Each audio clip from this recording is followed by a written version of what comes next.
here to give you an introduction into the Session Smart routing technology and some multiple product demonstrations. So first we have Reed Stidholf, followed by product expert Adam Morris.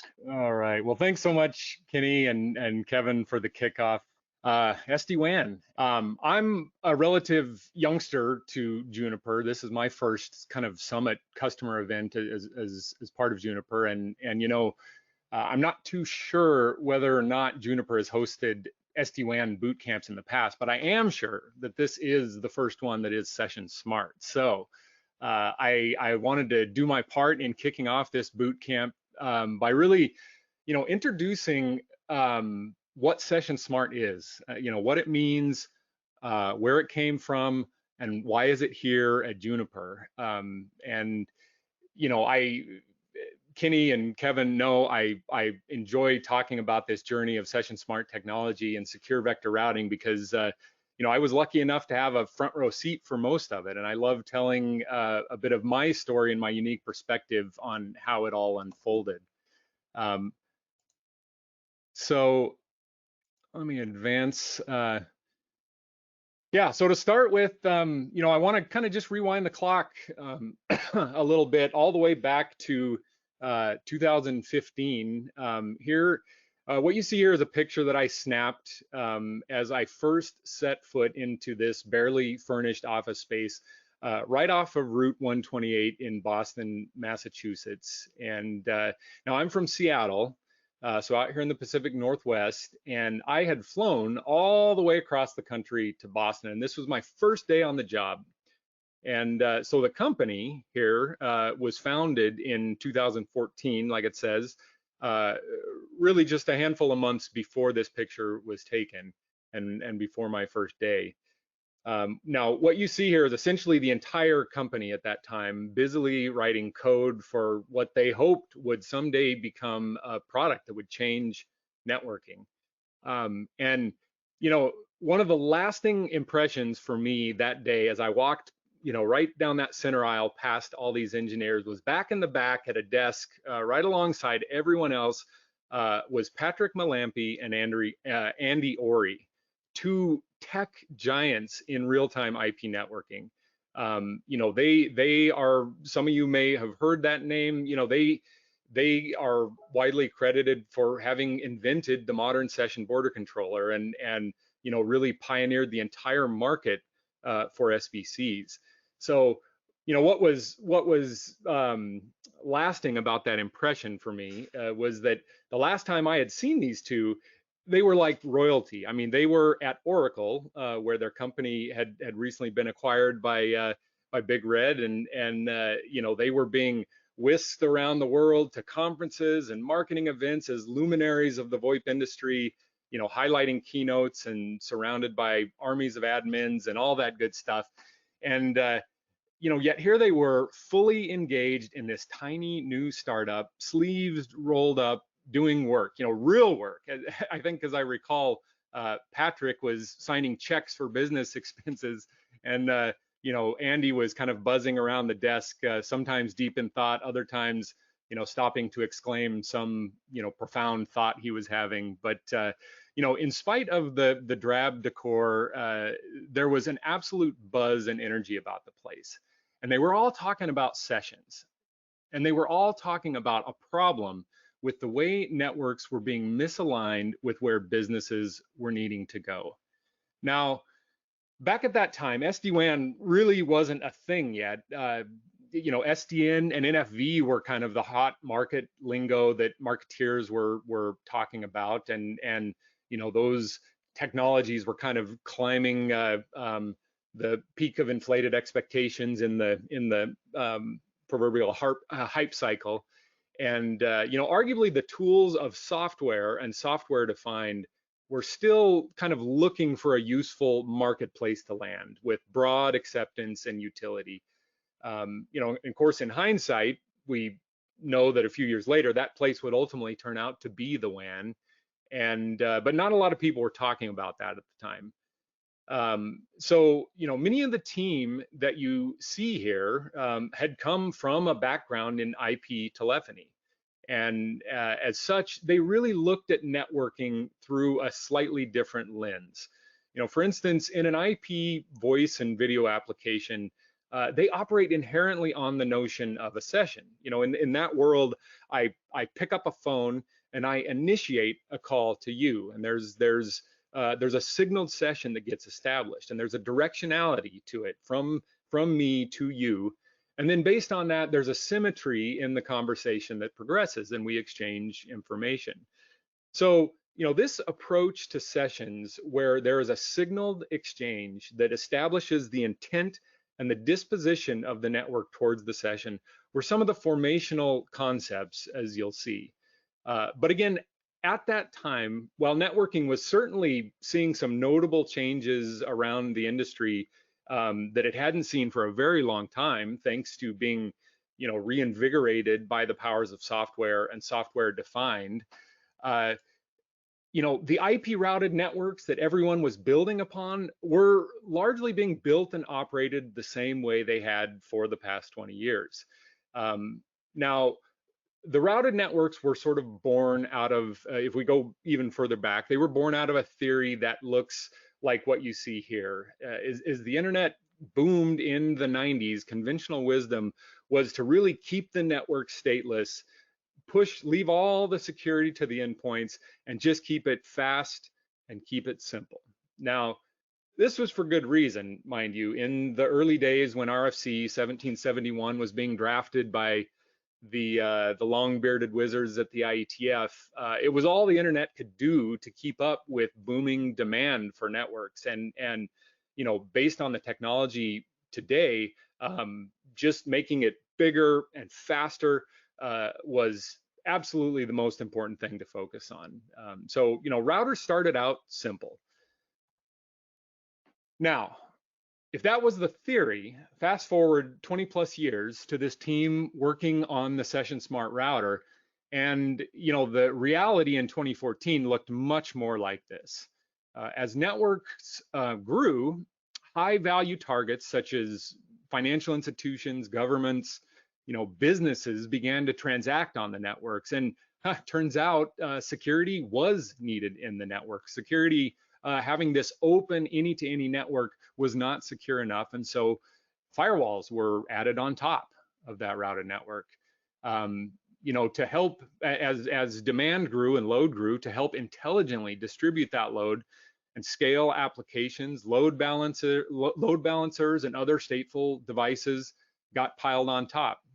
And then of course, because the networks, the routers in the network weren't smart enough to take packets to places where they needed to go, tunnels and overlays proliferated. So the networks were envisioned to be simple and stateless, but in reality, they had become anything but that. State was everywhere in the network, and complexity was the result of it. People were spending $1 on a routed network that would be open and connect everything, then $3 to pile boxes on top to stop packets from going places they shouldn't go, or get packets to go places where the router couldn't take them.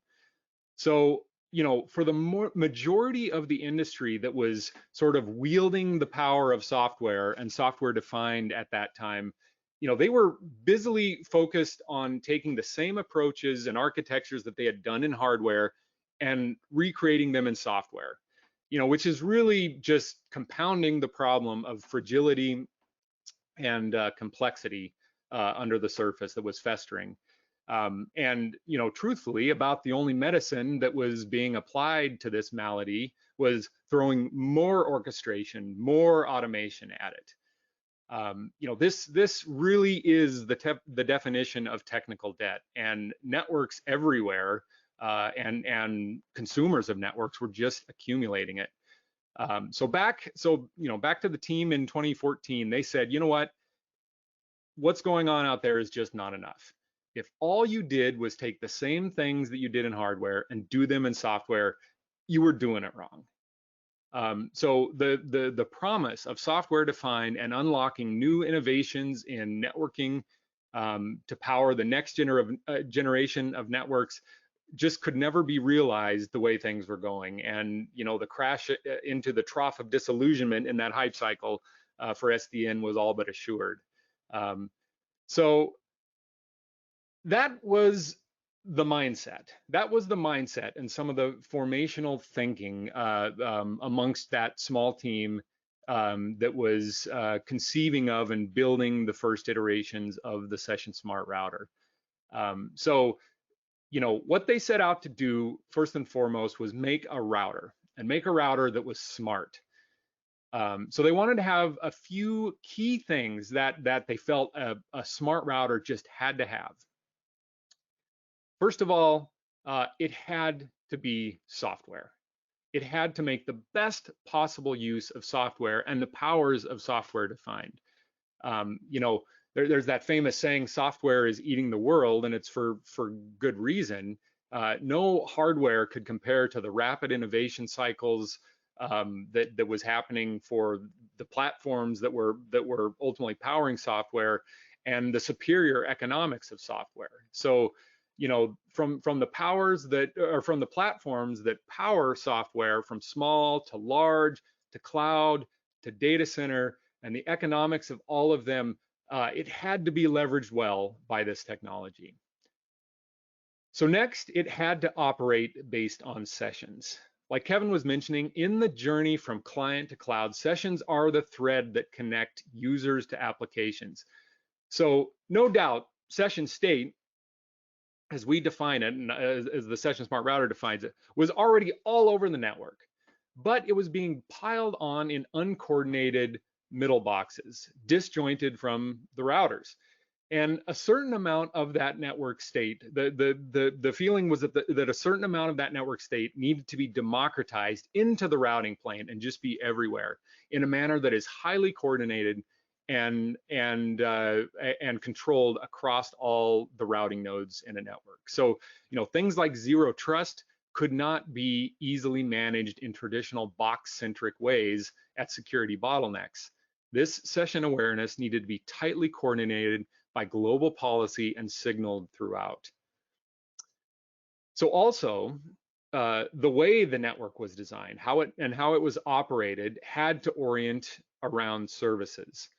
Kevin mentioned this, but services, after all, networks exist to deliver services, and without services, what's the point of a network? It had to revolve around services and not IPs and ports and prefixes and the other network-centric constructs that traditional routers operate based on. So from the data model to the forwarding plane, named services that were named and ordained onto the network needed to be at the heart of it. And finally, security had to be baked in, not painted on with perimeters and standalone security devices, but native and zero trust and at every single router hop along the way.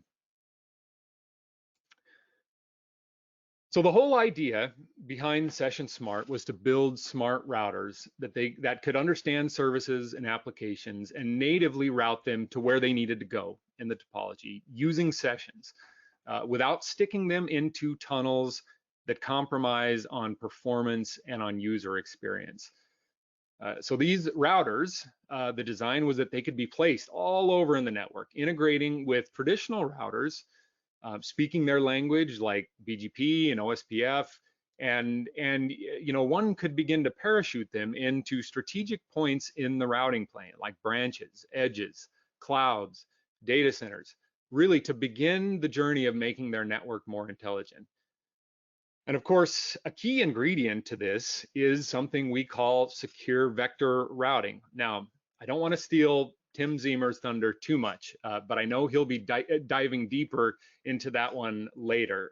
Just a heads up, he may be the only head of sales you've ever seen do an accurate packet walk and actually know what they were talking about. So, so more on secure vector routing later. I know Tim's going to walk us through that, but it is certainly one of the foundational technologies when we say tunnel free and how we forward these across the routing plane without expensive performance hampering tunnels.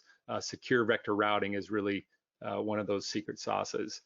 But this group at 128 Technology ultimately spent the past 6 to 7 years taking this router to market, proving and improving the technology in some of the largest SD-WANs on the planet. And of course, late last year, they joined forces with Juniper, who turns out was on the exact same mission as them with the AI-driven enterprise. That mission being to make networks an accelerant and a catalyst instead of a bottleneck for enterprises that were undergoing digital transformation through some real innovations in networking, not incrementalism. And these innovations that we're going to put experience first. So that really brings us to today and our Session Smart SD-WAN bootcamp. Now, by way of kind of getting into the product, let's start with some of the bullets on that big green slide. Let's start with software and take a quick look at the product.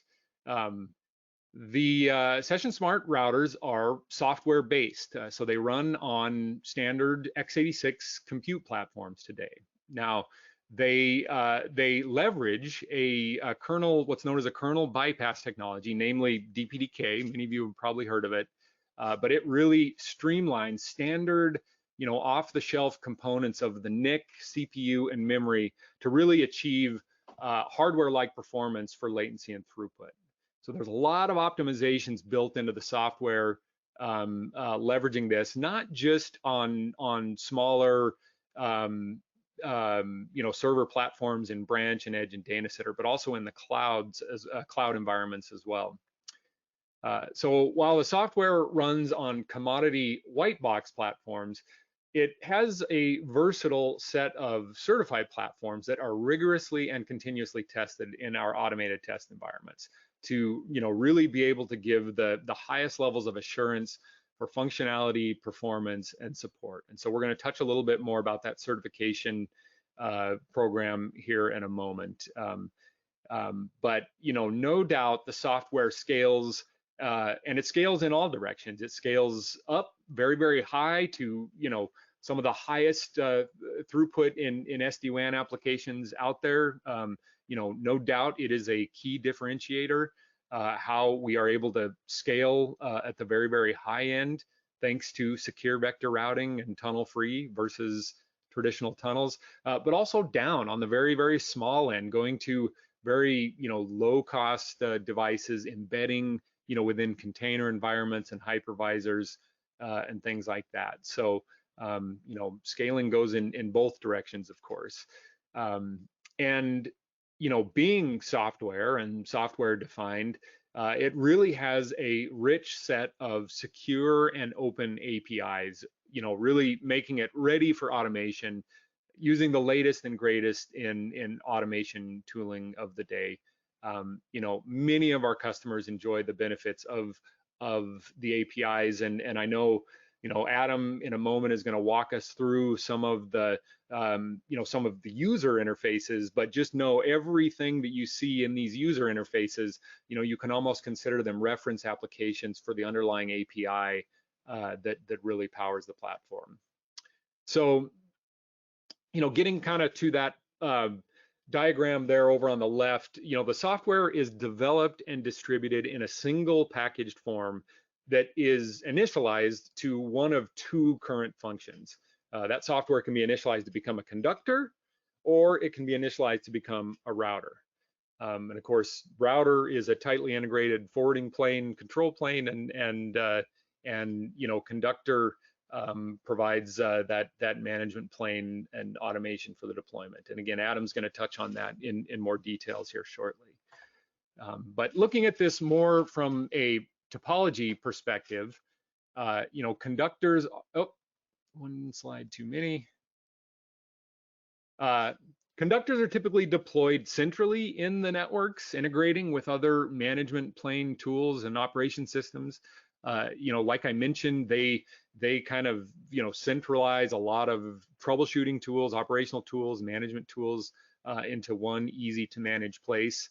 And then under the management of conductors, the routers are deployed out to the far reaches of the network. And again, we'll look at this in more detail in the demo here shortly. So getting to one of the other key bullets on that green slide is security. Now, um, security is at the heart of the Session Smart router, and it has all the functionality and all the functions of a typical network firewall baked right into this router. Now, security is no doubt a really large topic, and actually it's going to be covered in more depth later when Kate and Prashant talk about SASE and the security architecture.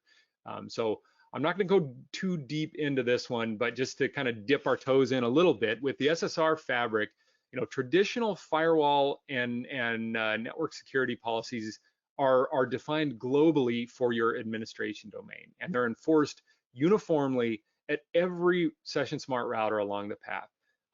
This is in contrast to traditional perimeter-based security, or where you have these box-centric rules that are defined, in silos at security choke points. So the product, as you see, has achieved many different certifications for security, some of which you see listed here, because it is, like Kevin was mentioning, deployed in some of the most secure networks that really require these sorts of things, these sorts of certifications. So let's talk about platforms for a second. How this software gets, from our engineers' laptops and coding terminals to into devices on your network. Of course, software needs some platform to run on. So, like you mentioned, there's, it runs on standard x86. But we like to highlight three key go-to-market options that are preferred by most of our customers. Now, kind of working left to right on this slide, probably the most preferred is a meet in the market model with a partner of ours called Arrow, who functions as effectively a virtual OEM for Juniper.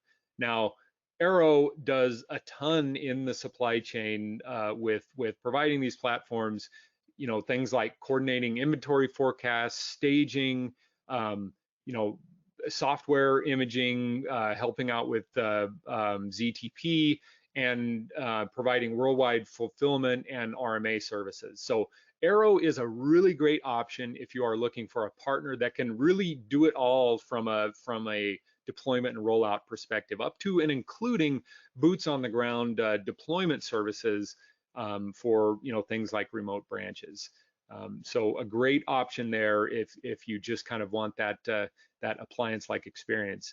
Now, we also support what we call a direct to white box vendor option, or ODM white box option. So this is really where you can take our list of certified plus devices, and you can kind of look at that menu and that portfolio and go directly to those vendors. Some of them which you see there: Silicom, Lanner, Lenovo, Dell, and they'll take your order direct for those platforms. Of course, when you go that route, they typically don't offer something like an Arrow does, like software installation and provisioning and stuff like that.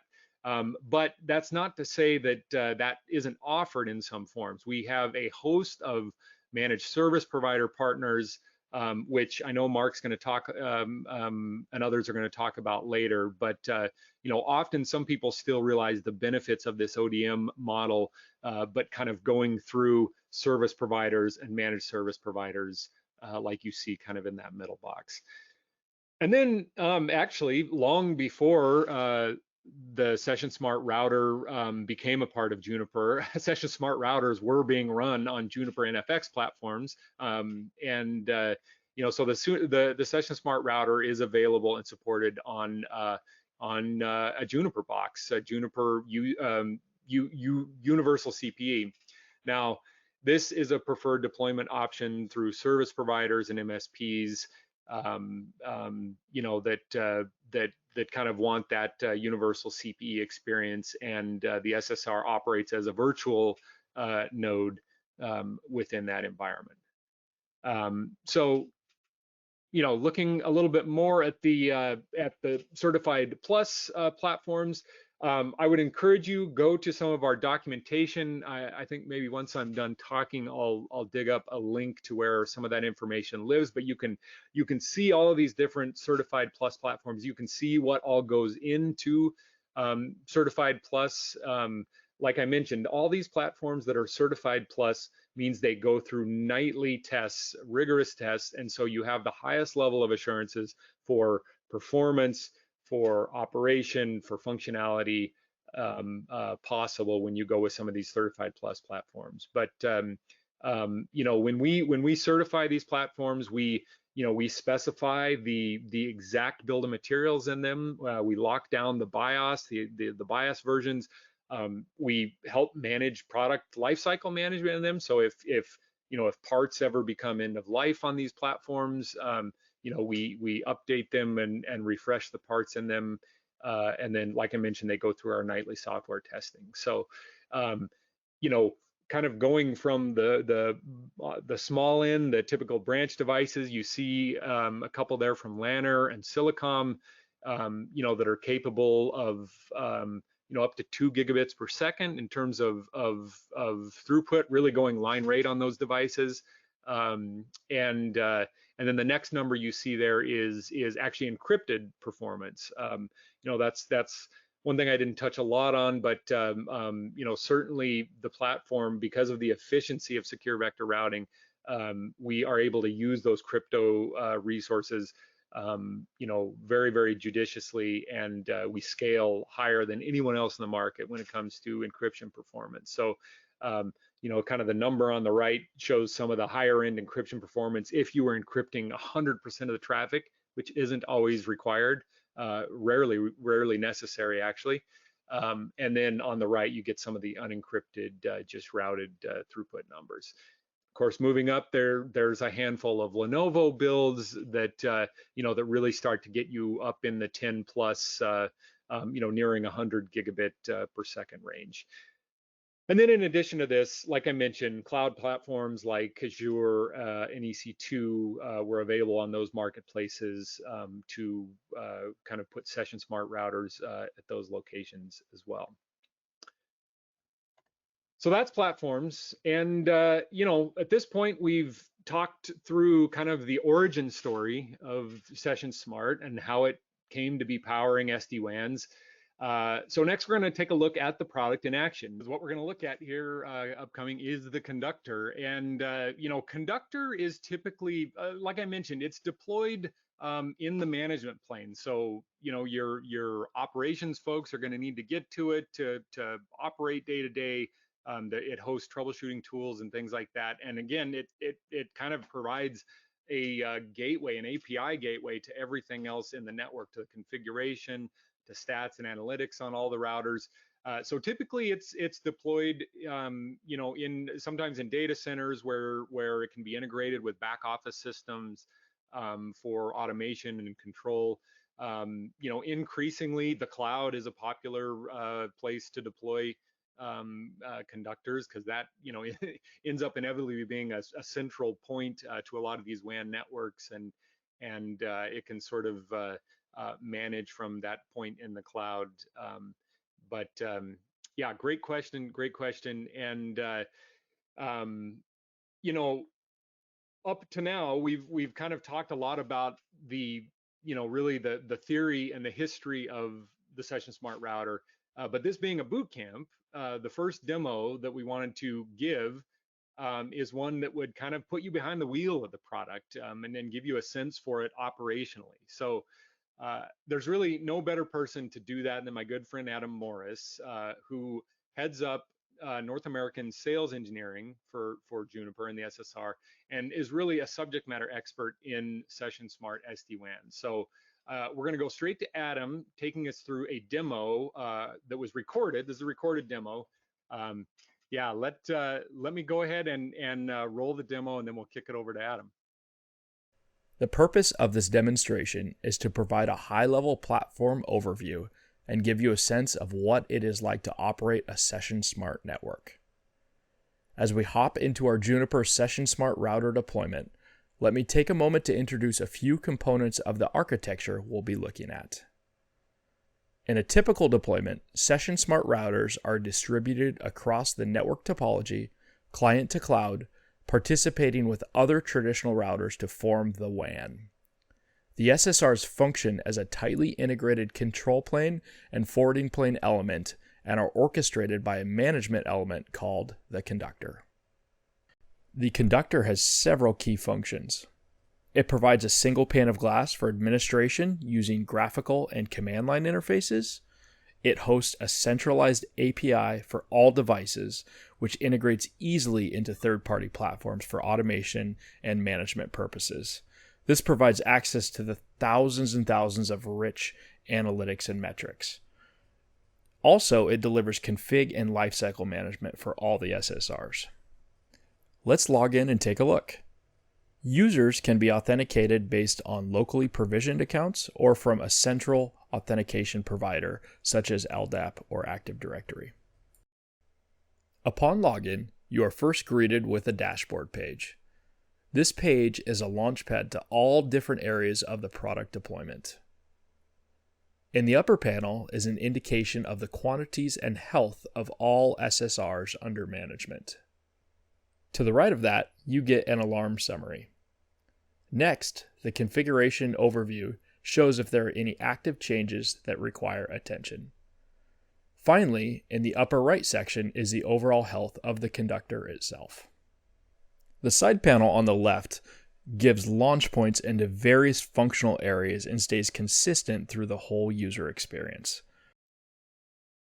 Next, let's go to the topology page.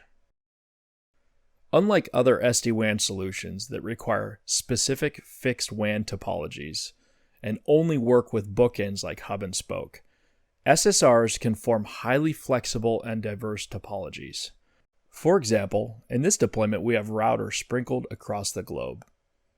Zooming in on a hub site, you can see lines representing connectivity to branches as spokes. This hub is labeled as HA because it operates as a logical router with multiple devices for redundancy. Also worth noting, the colors of these routers have meaning. For example, the hub icon is colored blue, indicating it is healthy. The orange color of the branch router here means that they are currently in maintenance mode, thus suppressing any associated alarms. Panning over to the West Coast, in Seattle, we have a branch router forming a mesh with all other US branch routers. This same WAN interface that acts as a spoke to the hub is also meshed with WAN interfaces of these other branches.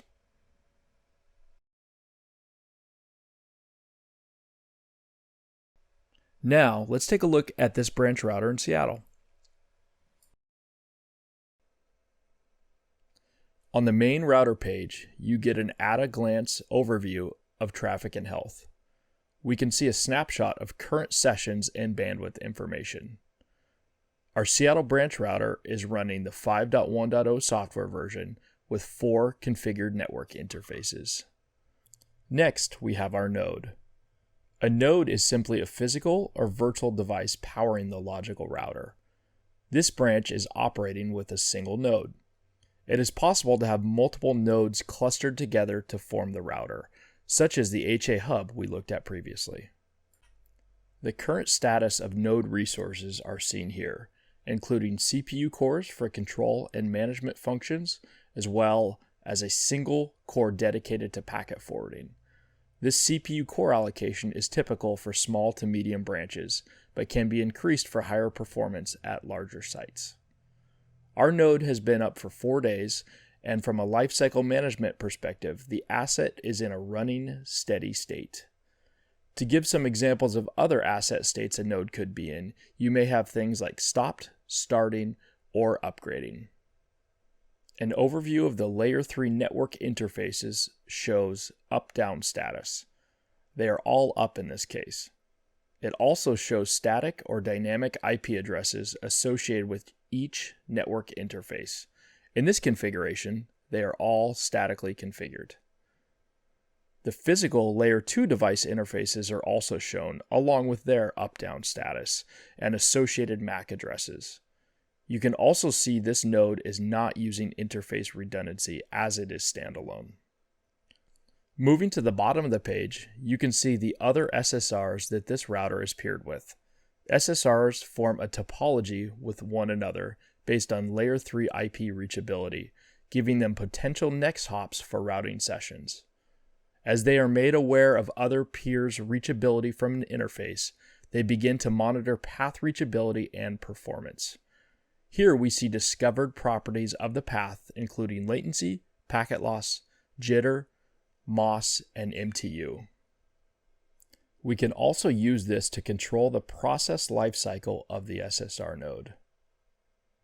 For tasks where a command line interface is handy, or for those who prefer CLI, a remote CLI session can be launched from the Conductor. The CLI offers a text-based interface with near feature parity to the GUI.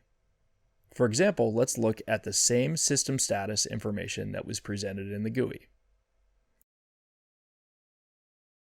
Next, let's look at the device interface status on the node. For those familiar with Linux, a traditional shell to the system is available as well, where you have many of your favorite Linux tools at your disposal. Heading back to the router page in the GUI, let's look into the traffic the SSR is seeing.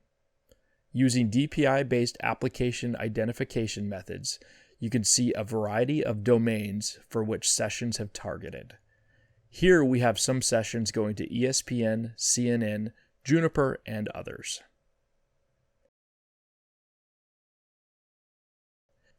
So let's look deeper at the top sessions consuming bandwidth right now.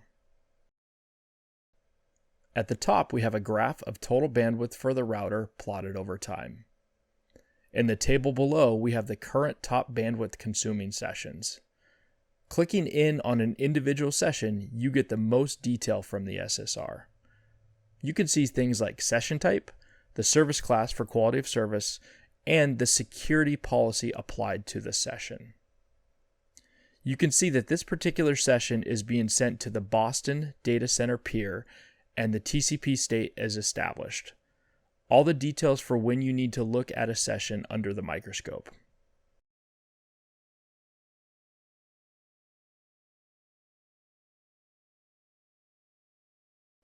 Best of all, you can click to different points of time in the bandwidth graph when you see something interesting, and the table below updates for top sessions for that point of time you have selected. Every session you see on the SSR is ultimately going to be destined for a service that is important to your business. Here we see some of the analytics that are devoted to our corporate internet service.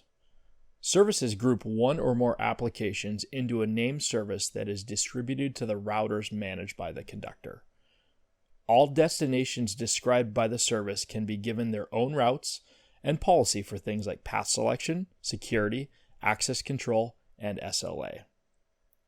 For example, here you can see the multiple different paths that make up the route for the corporate internet service.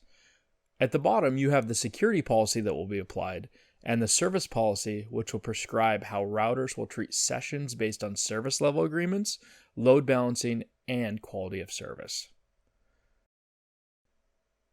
Services may represent many applications in a large network block, such as our corporate internet service, or LAN prefixes in a branch or data center. They can also describe individual applications like SaaS or custom apps in a data center or private cloud. Heading over to the services page, we can see some of the other services that have been named and given discrete policies. Who exactly can access these services are shown here. Network devices are segmented into logical groupings called tenants, and all devices belonging to that same tenant will have the same level of access to services. Here you can see devices segmented into tenants such as engineering, finance, sales, and guest, and we can easily inspect the services any particular group of devices can access. Throughout the Conductor so far, we have seen how metrics, statistics, and analytics provide deep insights depending on the functional area you are looking at. But how about when we want to customize? The SSR provides thousands of different metrics and analytics, and it can all be viewed in customizable dashboards. For starters, the Conductor provides many built-in managed reports, such as the SVR comparison tool. This calculates annualized total savings of the SSR's tunnel-free technology versus other tunnel-based SD-WAN solutions. This analyzes traffic data from all managed routers and compares the data overhead of SVR to the tunnel overhead from typical SD-WAN. For this deployment, the tool projects over 2 terabits of data will be eliminated by going tunnel-free, eliminating congestion and saving available bandwidth for the best possible user experience. An alternative comparison is available for contrasting the savings against DMVPN solutions as well. For detailed explanations of the calculations behind the numbers, you can check out the help text or go to the product documentation. Another built-in report shows data collected from monitoring all available peer paths on a given SSR.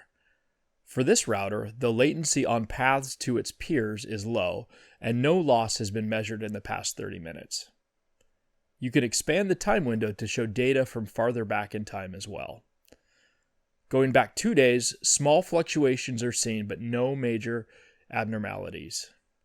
You can select a specific data series at the bottom of any graph to filter out other plotted lines. Now, let's use this report as a basis for a new custom report. After giving it a name, we can now fully customize the report. Here, we resize and rearrange the layouts of the charts.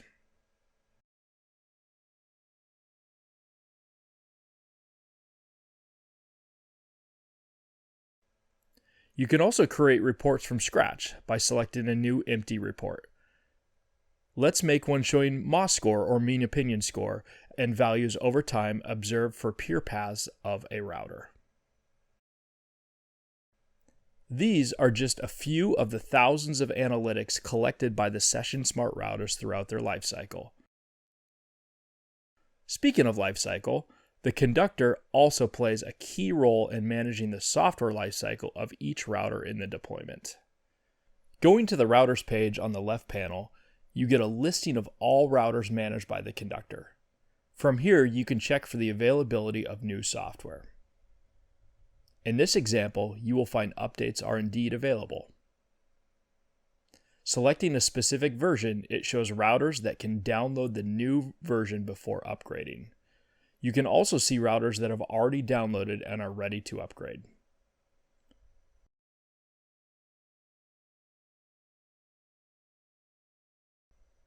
You can select individual routers to download or upgrade, or you can select from a handful of bulk operations.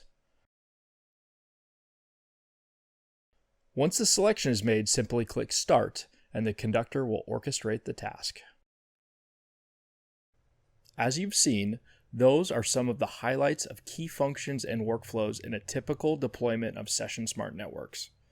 As Session Smart routers are placed across the WAN, from client to cloud, the Conductor centralizes and simplifies many operational tasks for routers in deployments both large and small. Thanks again for watching. Hello all, hope this really puts you in the driver's seat of a typical Session Smart network deployment. We do have a couple of other demonstrations we'll go through here as well. Session Smart networks make up some of the largest SD-WAN deployments on the planet today. For example, networks consisting of tens of thousands of sites with rollouts of up to 100 routers per night are actively ongoing right now. The only way to accomplish scale to this degree is to drive consistency through automation. The key area here is to avoid snowflakes by rubber stamping these deployments. So the next demonstration is a pretty slick tool that we'll show you built into the Conductor. It's this notion of native templating engine to ensure consistency and scalability for zero trust provisioning functions. So with that, let's just take a deeper dive into the templating engine.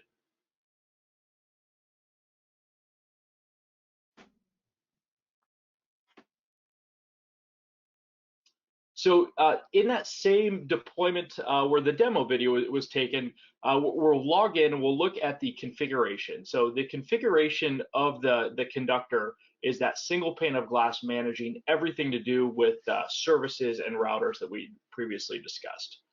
So here you can see in the router page, there's currently 31 routers configured, and you can click, and in a kind of a lab or test environment, you can manually add these as well, onesie twosies.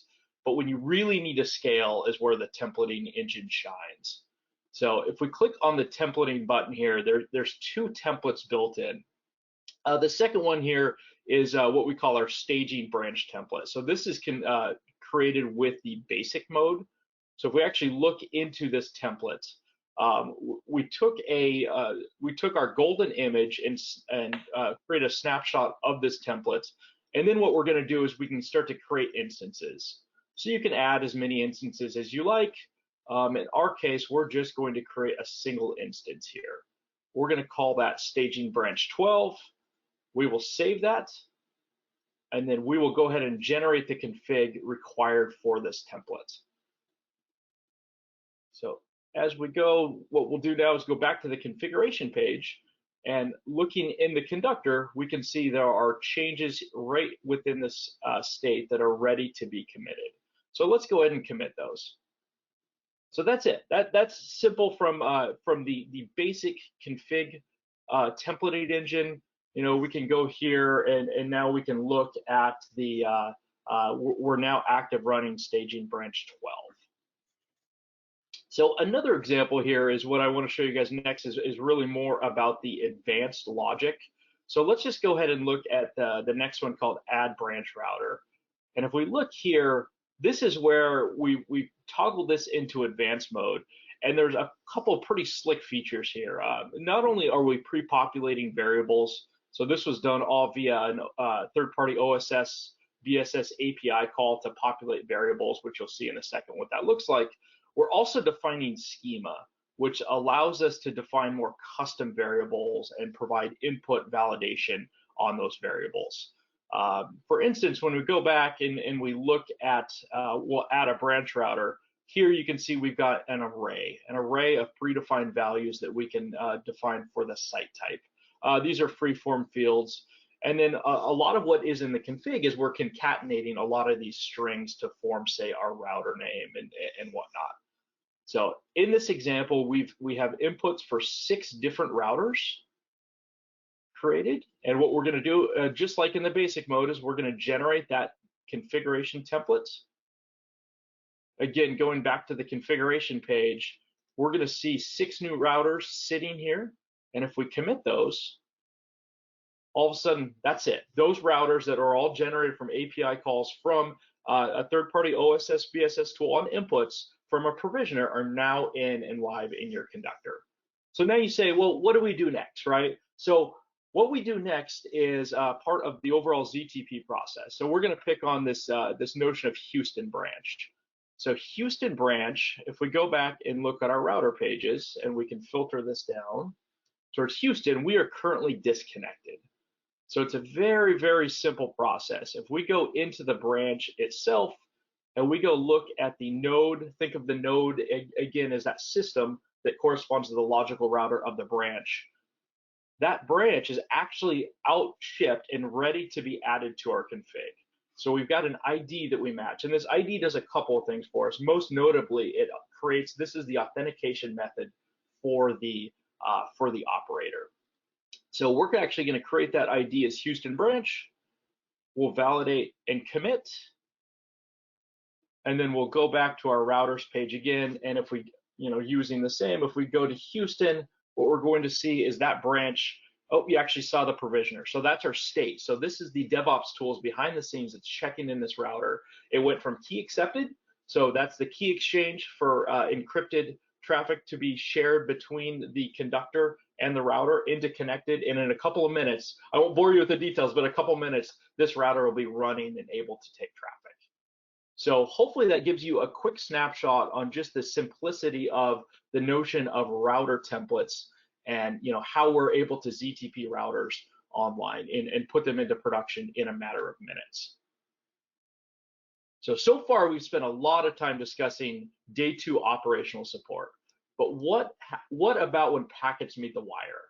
There are numerous features that make the SSR stand alone from other SD-WAN solutions in terms of performance, functionality, and preservation of user experience. For example, let's look at the online voice and video real-time communication experience between, say, a customer service rep and their customers. Really, it's all about ensuring this experience across IP networks is what Session Smart Router specializes in, and today we'll be going to look at this third demonstration on seeing this in action. So on the left here is an employee at the enterprise branch. So really, it's the basic multipath WAN scenario with an enterprise and an employee at the enterprise on the left. The branch is connected to a data center here with two separate links. The enterprise uses Zoom conferencing services, and the employee at the branch is about to join a video conference. So for this enterprise, Zoom is a business critical application. Accordingly, it is configured as a service in the network fabric and given a service policy, which makes optimal use of available connectivity. The service policy gives a service level agreement specifying a maximum allowable latency of 100 milliseconds. Also, the network paths are ordered in priority here, with the dedicated WAN failing over to the internet. So next, with the table set here, next what we're going to do is see what happens when that SLA fails to be met on a real-time Zoom call achieving sub-second failover. So for this demo, we'll join a Zoom meeting, meeting ID password. We've all lived in this world for a while now. I'm admitted in, and once I'm part of the meeting, the video streaming is going here. Note the excellent user experience, and we brought Kevin back. So thanks for coming back to us, Kevin. Next, going to the conductor here. This is where we're going to start to go into these Zoom-specific service analytics. So in this case, custom charts have been created to see bandwidth and latency for our Zoom application. So on this first chart here, you can see bandwidth is indeed using that primary WAN path, but not the backup internet path. Bandwidth on the internet path would show a different color.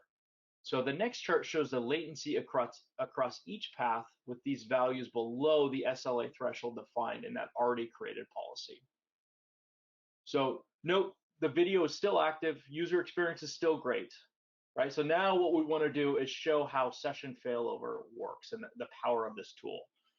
So what we're going to do now is introduce a networking tool where we'll inject latency on the primary WAN path. So here we're injecting 60 milliseconds of latency, which will create a round trip latency of 120 milliseconds. If you recall, this will exceed that SLA-based latency for the service. So that's done. Note there's no impact to the overall user experience. Kevin's user experience still looks great here. And next, to prove that latency is indeed higher, we'll go back and look at those same custom charts.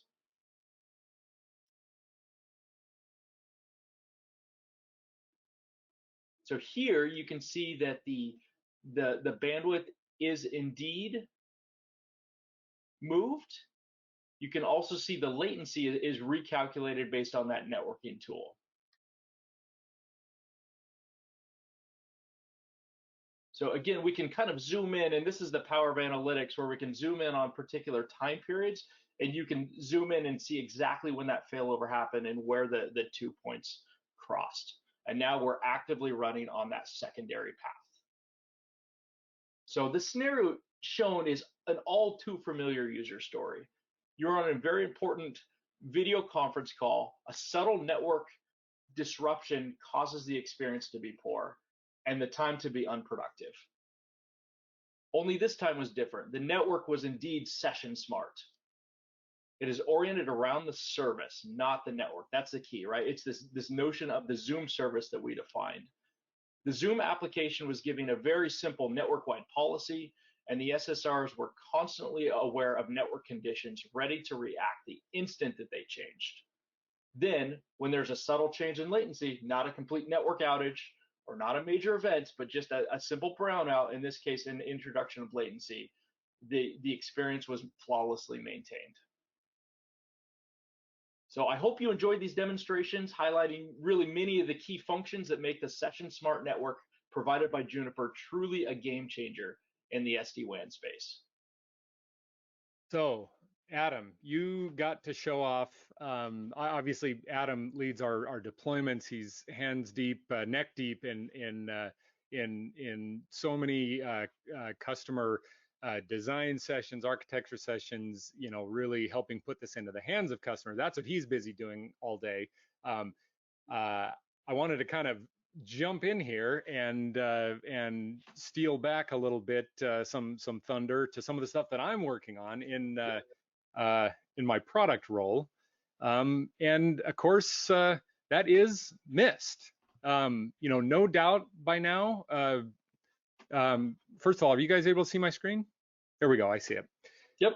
Yeah, so no doubt by now you've participated in a number of the other boot camps, and you know, you've seen this suite of assurances that that the team over at Mist has been busily taking to market. Now, what you see here are Session Smart routers in the Mist cloud. So if we go into some of these, you'll see familiar, for those of you that are familiar with Mist and know what it's all about, you can see now you have Session Smart routers and insights and analytics built right into the Mist cloud. So this is really just a sneak peek at some of the exciting stuff that's in the works coming soon for Mist WAN assurance. Session Smart routers are coming to Mist. And you know, we've talked a lot at this point about how you know, the mission we were on, that the Session Smart router was on prior to Mist. You know, while we have kind of been busy instrumenting the data plane for service awareness and incredible visibility, the folks of Mist have been building, you know, this engine to consume that data, correlate it, analyze it, highlight anomalies, isolate root causes, all at cloud scale. So, you know, if hopefully you got a chance to sit through some of the assurance sessions that were previous, but you know, the whole point of assurance is assuring that experience is good, and you know, for those that have been deeply involved to date in the selling and deploying of Session Smart routers, you know, no doubt everybody just loves all the data and insights that the Session Smart routers give them. But I know someone that loves it even more, and that's Marvis. Marvis has been busily consuming data, creating models based on network data for years, and that's why in many ways it feels like we have been sort of skating to the same puck. Again, the Session Smart routers really from the wire down and Mist from the wire up and Mist from the cloud down. So, you know, we're really excited about Session Smart routing coming to a Mist portal soon, and I know Tim's going to touch more on the experience-based networking, why it matters in the next session. So that concludes these set of demos. You know, it's been great to talk with you guys today. I'll be active in chat, and let me kick it back over to Kenny. Fantastic. Thank you, gentlemen. You know, really exciting stuff. Really love to see the progression of the solution since the early days. I wondered, you know, Reed, I know you have a busy schedule. Do you have some availability to take a couple of questions here? Sure. That'd be great. You know, can you just give, you know, the audience a little bit more of an idea of the specifics around how latency, loss, and jitter is measured, you know, within this technology? Yeah, great question. Great question. Actually, a variety of ways. You know, that latency, loss, and jitter that you saw in some of those charts. You know, we're really on our second version of methods that we use to detect and analyze that sort of thing. Historically, the primary method was using a protocol called BFD. Like I mentioned, as these Session Smart routers kind of drop into the network, their interfaces, you know, every router has a layer 3 interface that goes on to a network. That's what makes it a router. And it uses those networks as waypoints. And, you know, again, traditional solutions may try to stand up tunnels with this. With Session Smart routers, they just see each other's waypoints and begin to monitor them. They'll start to kind of probe out with BFD and use that to monitor the loss, latency, and jitter between their peers and the availability of that peer ultimately as a potential target for a session. Now, the second method that that has just been introduced in our recent version of software actually, goes a step further with that. And when we have active sessions being forwarded between those two waypoints, we will start to actually mark. Tim's gonna. I don't want to steal. I keep wanting to steal Tim's thunder. Tim's going to talk about metadata, but we will mark and kind of color select numbers of packets going on between those waypoints, and we will do so across different service classes. So those that are familiar with having like a big diff serve domain or a network that has quality of service throughout, they will know that every service class can operate like a totally different network. I mean, your high service class can look like one thing from a loss, latency, jitter perspective, and your lowest service class can look completely different. So now by sort of marking these packets in band, we get a complete view of loss, latency, jitter across the service classes. And again, we feed that back into our routing, our smart routing algorithms. And so, when a session arrives that we need to route on a path, and if there's an SLA, like Adam described, you may have a scenario where the high service class is looking good, everything's great, you're below SLA, but this particular service needs to go in a best effort service class and it's not meeting SLA. And of course, that's all detected using these mechanisms. So it's a combination of kind of out of band with BFD and in band with this kind of marking or coloring of selections of packets between waypoints. Great question.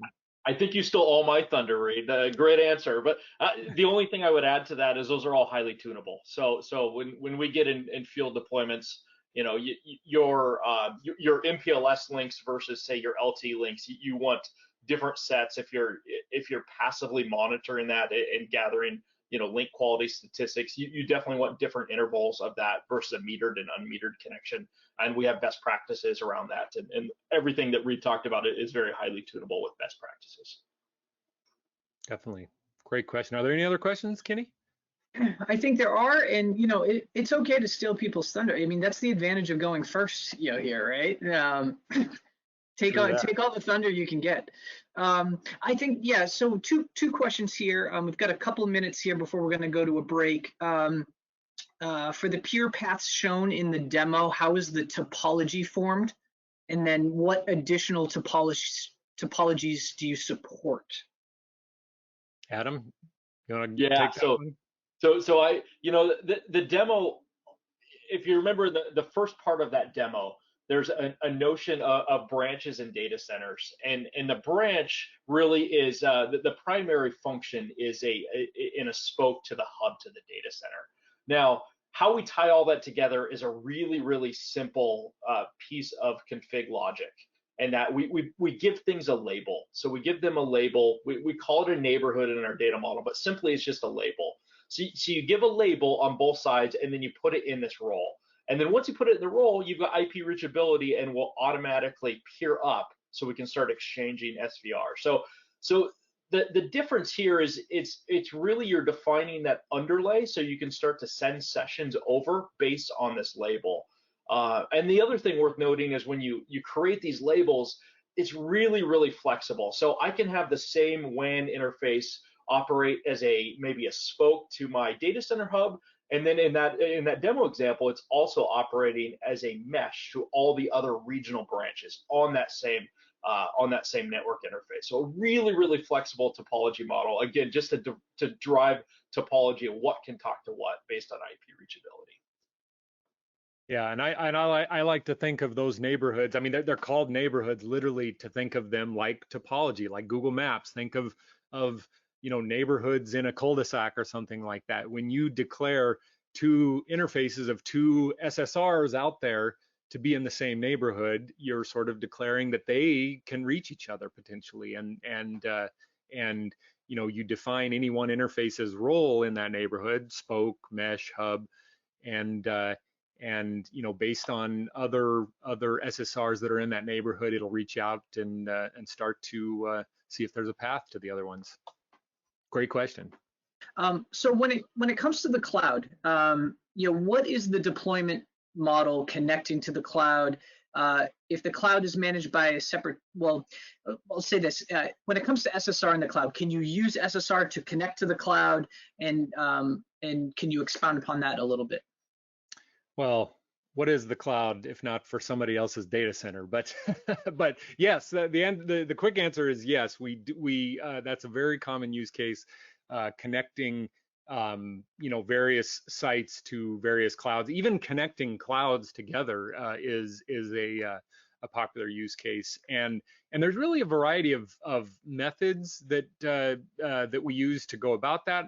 Obviously, you can actually have an SSR router running right there in your cloud instances, kind of, you know, providing gateway into your various VNets, or they all have their own terms for it, VNets, or I forget what AWS, or anyways, they have their own, but basically your networks where your cloud workloads are sitting on, and that's one way. We also integrate with things like